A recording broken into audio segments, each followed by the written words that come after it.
All right, here we go. We're going to review section 12.1 out of your book, Lightspeed style. This was called lines that intersect circles. What did that mean? Well, here are the key vocabulary words and two major concepts from this section. You can see here we got circle, center, radius, circumference, diameter, chord, secant, tangent, point of tangency, coplanar circles, two tangents theorem, and the perpendicular tangent theorem. So what is all that stuff? A circle is defined by its center point. Right here, we're going to call this circle C. Right? And its radius, which is a line segment that connects the center point to any point on the circle all the way around. So there's an infinite number of radii that emanate out of the center point and go to the circle.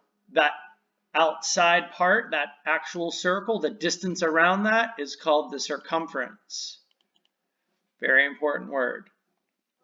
That's the equivalent to a perimeter in a polygon, but circles are not polygons because they don't have line segments or vertices, edges, that whole 9 yards that we talked about. No sharp corners.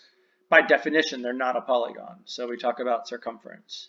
We talk about this thing called a diameter, which is basically twice the radius. 2 times the distance of the radius is equal to the diameter. That red line. That diameter is called a chord. A chord is any line segment, any one at all, that goes from one point on the circle to another. So this orange line segment is a chord, and again, that can go anywhere. The diameter and the orange chord intersect at this point. Remember, they create angles. We're going to get into all that. After this, we talked about what a secant was.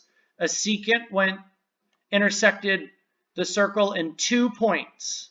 2 points, right?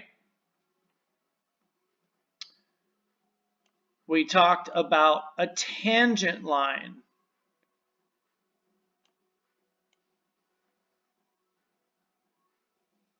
Sorry. We'll go like this.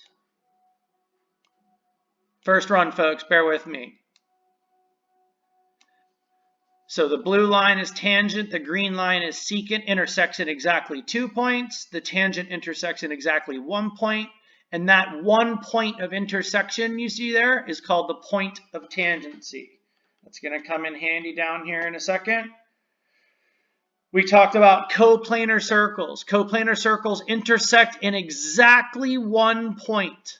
There are 2 ways that can happen, where one circle is nested inside the other, as you see on the left, and one circle touching the other on the outside, as you see on the right. They intersect in exactly 1 point. We talked about the two tangents theorem. The two tangents theorem said, if I have a circle C and an external point E, I can create 2 tangent lines from point E that are tangent to circle C. And there are these 2 red dots under there, those points of tangency. Those create points F and G. Okay?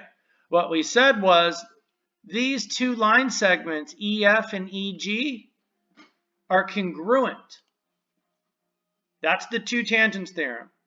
EF and EG are congruent.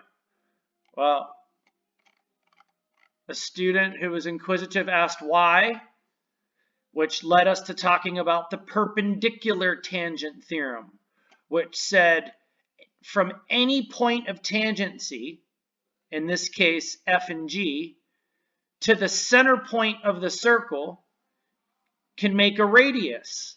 And those radii are perpendicular to the tangents. Well, once we know that, we can immediately state that CF and CG must also be congruent because by definition, they're radii. Well, we can also construct a line segment between any 2 points, like EC. And by reflexivity, that has to be equal. Well, as of right now, we're still proving that these are equal. We don't know that yet. Well, how do we know? By the hypotenuse leg congruence theorem. We've got a hypotenuse opposite the right angle and 2 legs congruent, which means these triangles make congruent triangles, thereby allowing us to invoke CPCTC, congruent, corresponding parts of congruent triangles are congruent, which means these guys have to be congruent. All right, I'll try and be faster.